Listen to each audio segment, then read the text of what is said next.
In an era where box office fluctuations are already a common story, Weapons has defied expectations by holding remarkably steady. This horror film, which opened with a solid debut, has managed to drop only around 40% in its second weekend, reclaiming the top spot with an impressive $25 million haul. To put that into perspective, its ticket sales declined just 43% from the initial $43 million opening. A notably resilient performance for a genre often notorious for steep drops after the first weekend. As the movie moves toward becoming a sleeper hit, it has now accumulated a total of $89 million domestically and an eye-watering $148 million worldwide after merely 2 weekends. Made on a modest production budget of $38 million, Weapons is riding high on positive reviews and word-of-mouth buzz, proving that quality and audience enthusiasm can turn a relatively small film into a global success.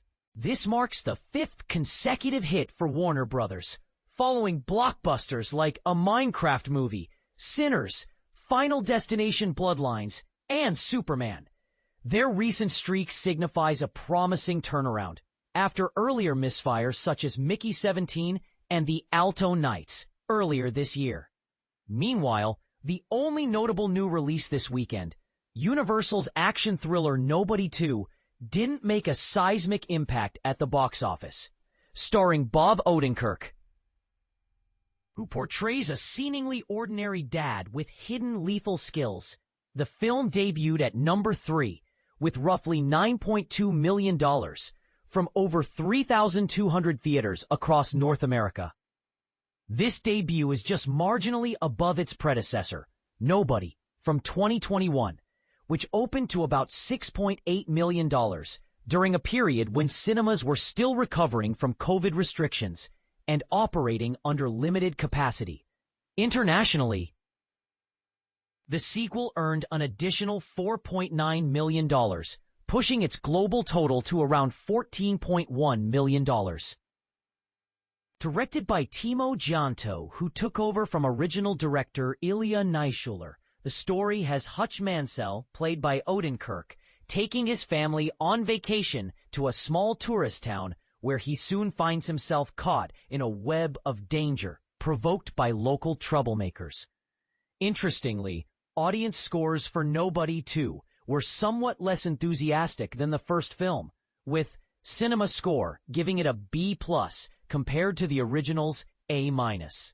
With a modest budget of $25 million, more than the first film's $16 million, its financial outlook remains relatively secure.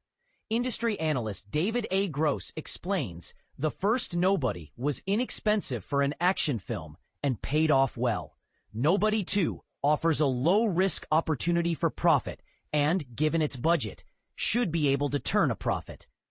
On the family comedy front, Disney's Freakier Friday maintained strong momentum into its second weekend, earning approximately $14.5 million from nearly 4,000 theaters, a 50% drop from its opening figure.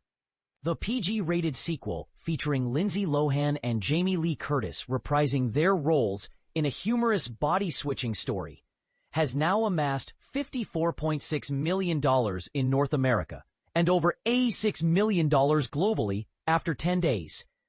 However, the latest installment in Marvel's Fantastic Four franchise faced a sharp decline, falling to the number 4 spot with about $8.8 million in its 4th weekend, after a strong initial launch of $117 million.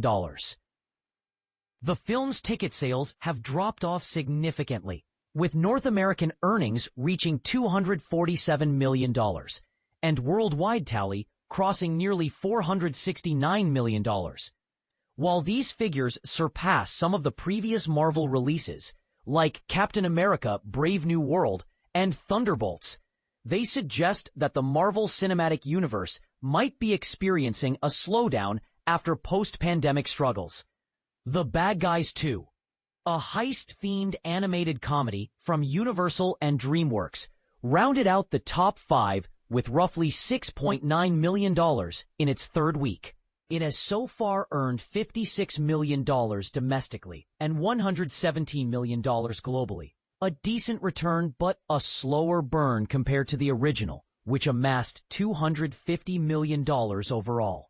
Warner Brothers and DC's Superman added $5.3 million in its sixth weekend, bringing its total to an impressive $340 million in North America and nearly $594 million worldwide.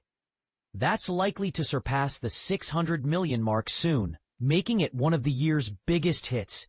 On the less promising side, Sydney Sweeney's crime thriller Americana struggled mightily, earning only about $500,000 across 1,110 theaters in its opening weekend, the worst opening for a film released on such a wide scale. Starring Paul Walter Hauser, Halsey, and Eric Dane, the Western centers around characters chasing a rare Native American artifact. Lionsgate had acquired the film earlier this year at SXSW and pre-sold international rights, a common strategy to minimize losses on underperforming releases. As senior analyst Paul Dergaridian points out, the film spent over 2 years in the pipeline, finished in 2023 but not released until now. It's time to push it through release windows and onto television to recover investment. Overall, the box office for this summer is running approximately 6.4% ahead of last year, but that margin has been shrinking in recent weeks. Early July saw a 16% lead over 2024, yet by mid-August, the momentum appears to be stalling, with total earnings this season reaching about $3.4 billion, still below the coveted $4 billion milestone that only been achieved once since the pandemic began. Industry veteran Paul Dergaridian remarks, "Reaching $4 billion isn't probable at this stage, but it's been a remarkable summer for movies overall. So the question remains, do you believe the industry can turn this around? Or are we witnessing a slow decline in blockbuster magic?"